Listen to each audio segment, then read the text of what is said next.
हर साल बहुत सारे एस्पिरेंट्स का ये क्वेश्चन आता है कि पीएसआईआर एक अच्छा ऑप्शनल है या नहीं, या फिर पीएसआईआर लें या पबैड या सोशियो, किसका सिलेबस कम ज्यादा। देखो, अभी छोटा सिलेबस है या बड़ा सिलेबस है, उस चक्कर में तो जाओ ही मत, क्योंकि यूपीएससी में तो सब ज्यादा ही है। तो ये जो क्वेश्चन आता है ना, आयरॉनिकली ये क्वेश्चन आता भी उन्हीं लोगों से है जो ऑलरेडी पीएसआईआर ले चुके हैं। PSC since previous year questions भी रिपीट करता है, उसके टॉपिक्स थीम्स रिपीट होते हैं।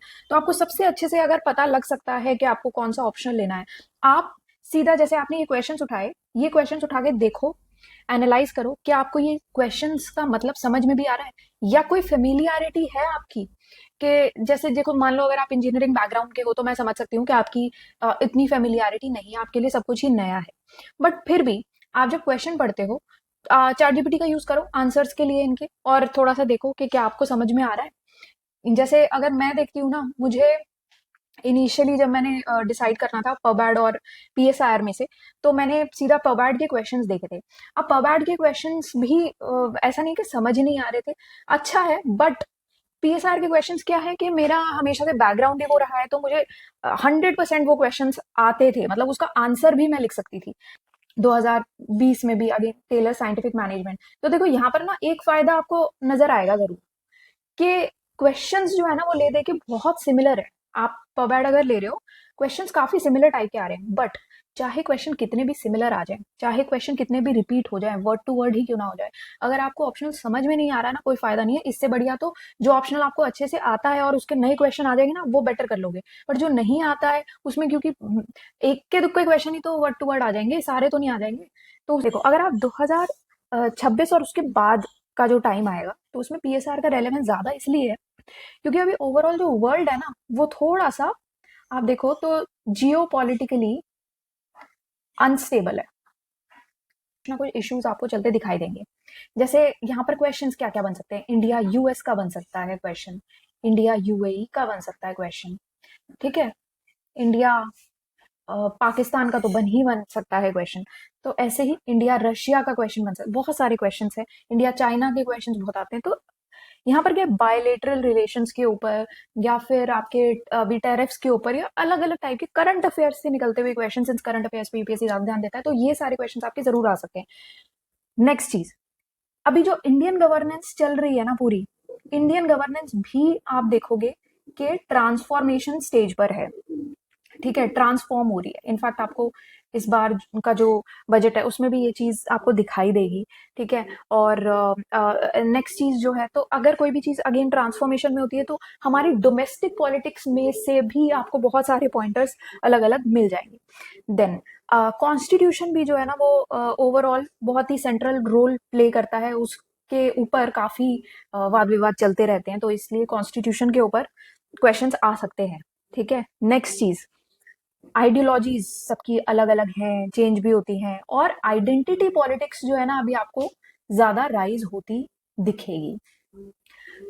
तो ये सारे क्या है, अभी यूपीएससी की फेवरेट थीम बन चुके हैं कि स्टेट के ऊपर बात करते हैं, चलो डेमोक्रेसी है, पावर राइट्स है, ग्लोबल ऑर्डर क्या चल रहा है, फॉरेन पॉलिसी क्या है, बायलेटरल रिलेशंस क्या है। आइडेंटिटी पॉलिटिक्स में आप जितने भी ये जो कास्ट के और 2027 का जो ये कास्ट सेंसस डिबेट चल रही है, वो सब भी आप इंक्लूड कर सकते हो। कि सुप्रीम कोर्ट ने कहा है ना कि सेल्फ डिक्लेरेशन काफी नहीं है अगर आपको कास्ट कैटेगरीज को आइडेंटिफाई करना है अपकमिंग कास्ट सेंसस में।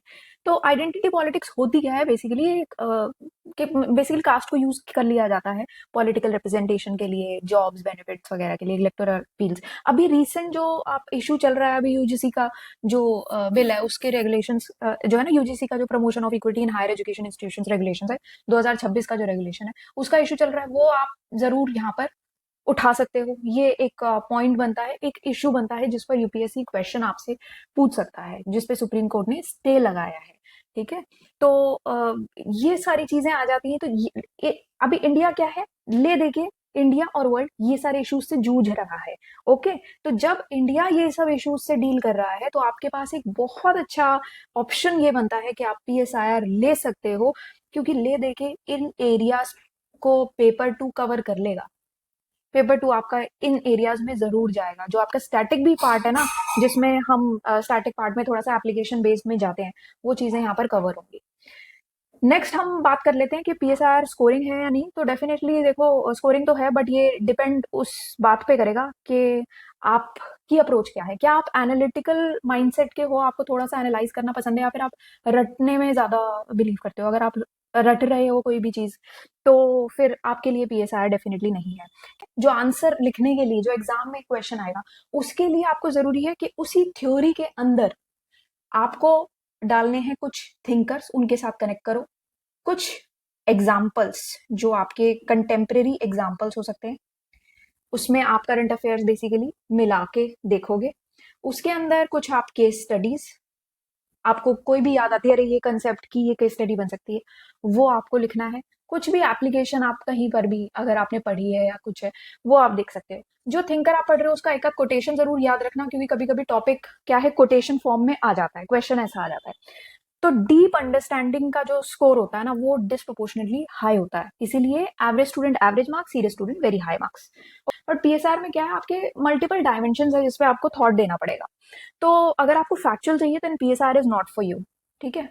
देन अगर आप स्टेट वर्सेस इंडिविजुअल, ये सारी जो डिबेट्स चलती हैं, इससे अगर आप बोर हो जाते हो या परेशान हो जाते हो, देन अगेन ये ऑप्शनल आपके लिए नहीं है, क्योंकि ये सब थॉट्स जाते हैं फिलोसफिकल माइंडसेट के। अगर आप नहीं हो तो, अगर आप लॉन्ग एनालिटिकल आंसर्स नहीं लिख सकते, तो फिर अगेन पीएसआर आपके लिए नहीं है। ठीक है। बेसिकली रटना जहां पर पड़ेगा वहां पर नहीं है। अगर आपको शॉर्टकट चाहिए, नहीं है। और अगर आपका ये माइंडसेट है ना कि मैं तो फलाने नोट्स फॉलो करके ही टॉपर बन जाऊंगा, तो भी PSR is not for you. आपको ऐसा ऑप्शनल चाहिए जो आपको इंटरव्यू में भी हेल्प कर दे, तो आपको डेफिनेटली ये लेना चाहिए। पीएसआर बेसिकली जैसे लॉ बैकग्राउंड वाले लोग हैं ना, उनको भी सूट करता है, ह्यूमैनिटीज बैकग्राउंड को सूट कर जाता है, इंजीनियर्स को सूट करता है जिनको फिलोसफी और करंट अफेयर्स पसंद है वहां पर, या इंटरनेशनल रिलेशंस में जो लोग इंटरेस्ट लेते हैं उनको सूट कर जाता है।